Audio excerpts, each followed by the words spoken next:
The streets of Calanda, till just a few years ago, were dirt streets, mud when it rained. When they'd open up the downstairs doors that led into what is now the garage where you park the car, but before it was a cool place to sit in summer. They had chairs and tables, and they'd have tea there in the afternoons, and the peasants would come in just to look in and see what it looked like. And they had one of the first record players, the old wind-up record players, and my father said he would put it out and point it towards the main square of town and play music, and crowds would gather because they had never heard music before. And he would play them, these different Wagner probably, which they didn't understand, but it was the Middle Ages. Calanda was a town, a lot of those towns in Spain didn't really come into the 20th century till the 70s.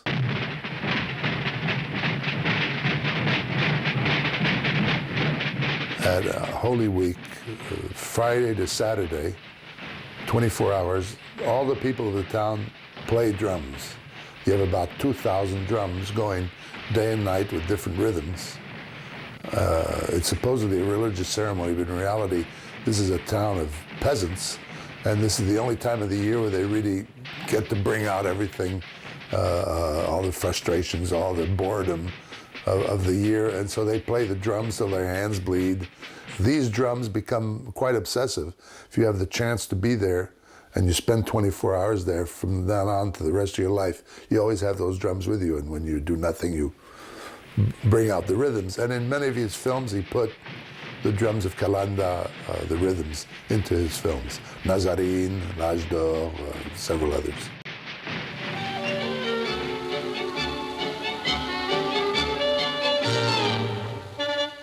In Spain, during the early part of the centuries, between 1915 to 1920, there was a place of encounter for intellectuals, for students. It was La Residencia, the residence in Madrid. Einstein, for example, would come to give a talk, and Freud, and different philosophers and scientists would come to give talks. And there, my father went to study agricultural engineering because his father wanted him to have a decent job.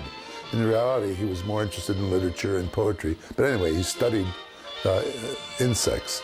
And there he met, luckily, a young poet whose name was Federico Garcia Lorca, and a young painter, Salvador Dali. And they became inseparable. They became three friends, where each one influenced the other. And bit by bit, they were, you might say, surrealists before they even had heard of the surrealist movement in Paris. And they did things, of course, they did things also to counter society. For example, they had a friend, a girlfriend, who would dress like a prostitute. And she would get on a trolley in downtown Madrid, and a stop later, one of them, either Dali or Lorca, dressed as a priest, would get on the tramway and start molesting this young prostitute. So there'd be sort of a scandal. And the third stop, my father, dressed as a policeman, would come on and grab the priests and beat him up and tell them, what is a priest doing? You're always doing this, bothering prostitutes in the streets. Of course, the whole trolley would be shocked. And then they'd get off and then go have a drink someplace in a bar.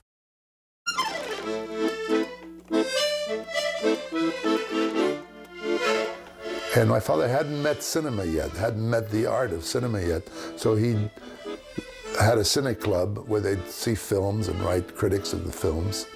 And it's only upon going to Paris, they all went to Paris, because at that time Paris was the center of the art world. Juan Miró introduced Dali to Paris, and Dali had his first show in Paris thanks to Miró.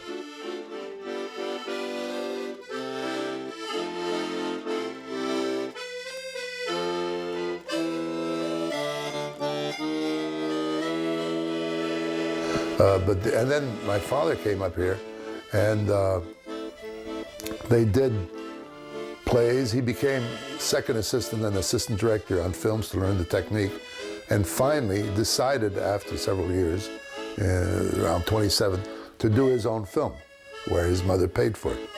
And that's how he got into the cinema in France. The idea was a surrealist idea. It had to be without any logic. Dali would say, for example, well, there's a bull charging the camera. And my father would say, no, that's a bad idea. And immediately Dali accepted. How would we start a new scene? There's a woman. Good idea. What is she doing? She's jumping rope. Bad idea. She's scared. Fine, but she's scared of what? 2 pieces of rope. That's interesting. What are those 2 pieces of rope? They're made out of gold. Bad idea.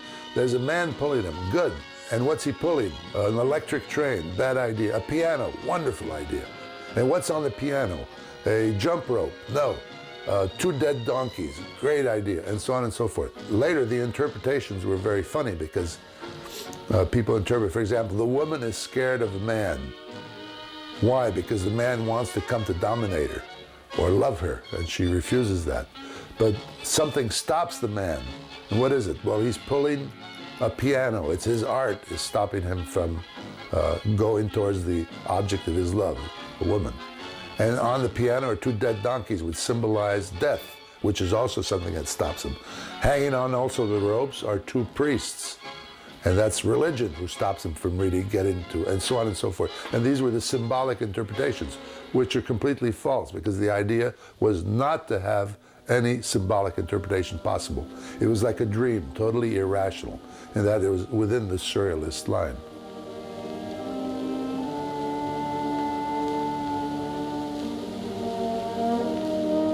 The projection of the Chien d'Alleux was done in a private theater.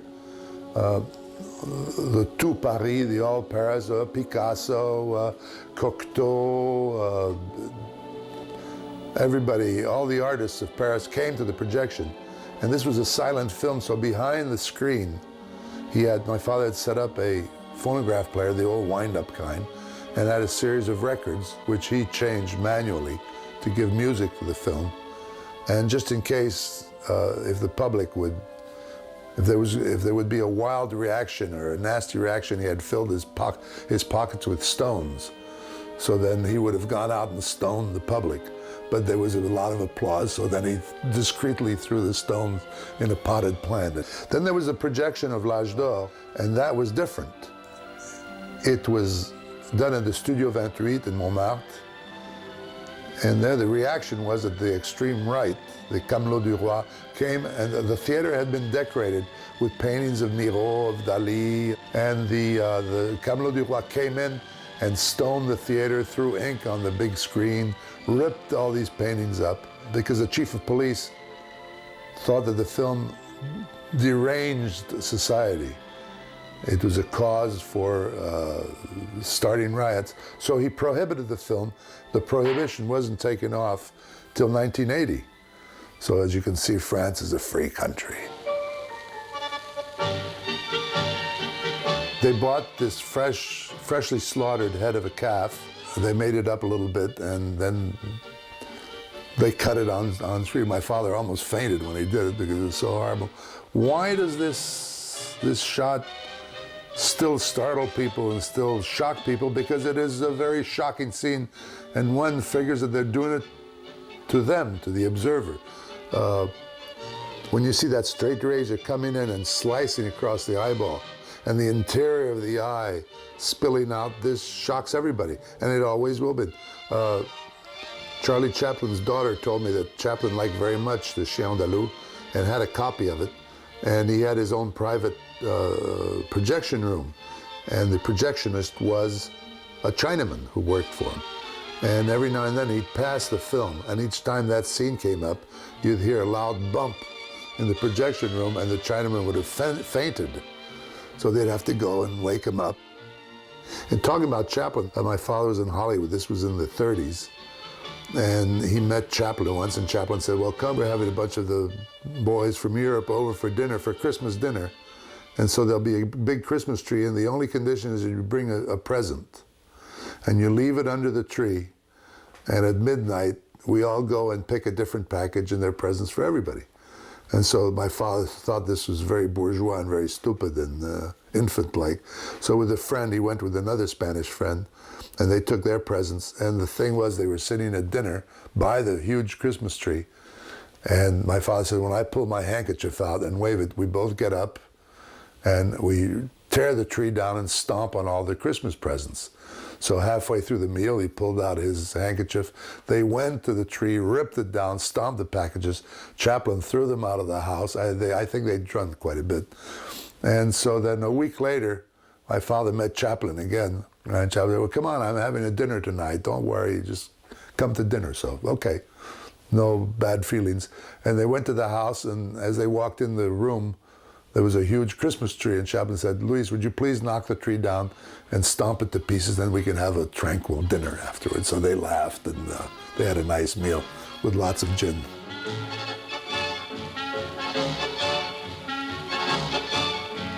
The surrealist image was a shocking image. It was made to shock, but they were showing the world images that nobody had ever seen.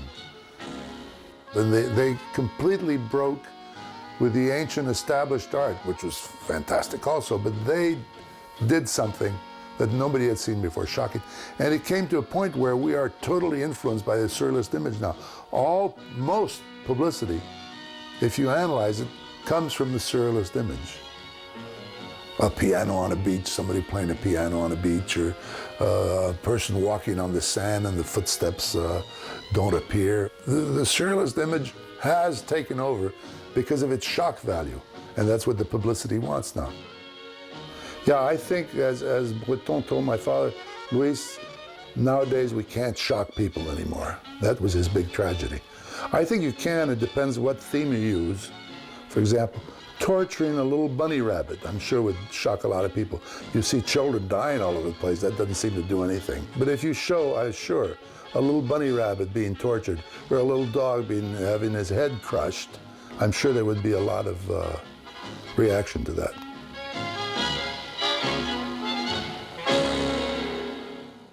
There was one moment when my brother was 15, somebody asked him if my father did films. Does your father make films? And my brother wasn't sure, because he made these small Mexican films that were 2 weeks of filming, twice a year, and we'd leave for school at 7 in the morning, he would leave for the studio at 7, and since the light in Mexico City goes down at 6 in exteriors, he'd be home before we got back from school. So we didn't really know what he did, and then the rest of the time he was at home. He was a born filmmaker. In other words, he couldn't write. Every time he wrote, it was a tremendous problem. He couldn't do music, he was deaf, and he couldn't draw or paint.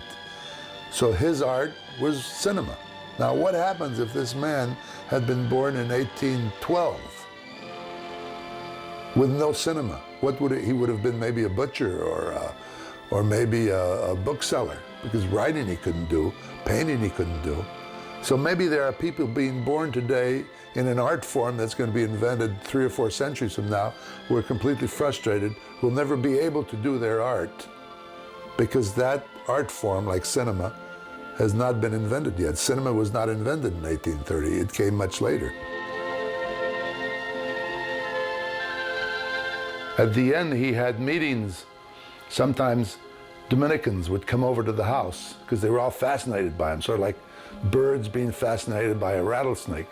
And he would come and he would start conversation. They'd have a couple of drinks, naturally. And he started calling. He said, Jesus Christ was ridiculous. It was a ridiculous figure. And these Jesuit priests, these Dominican, but Luis, Jesus was, no, he was a fool. He made statements that are impossible. Love one another. What a ridiculous statement. Since when has man loved one another? Jesus was a fool.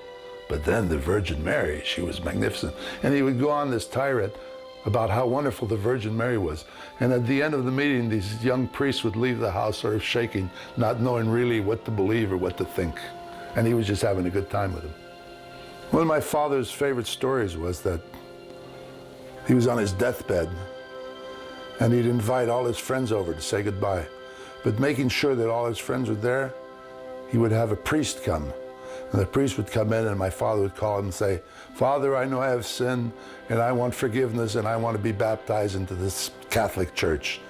And in that way, all his friends would go and spit on his tomb afterwards.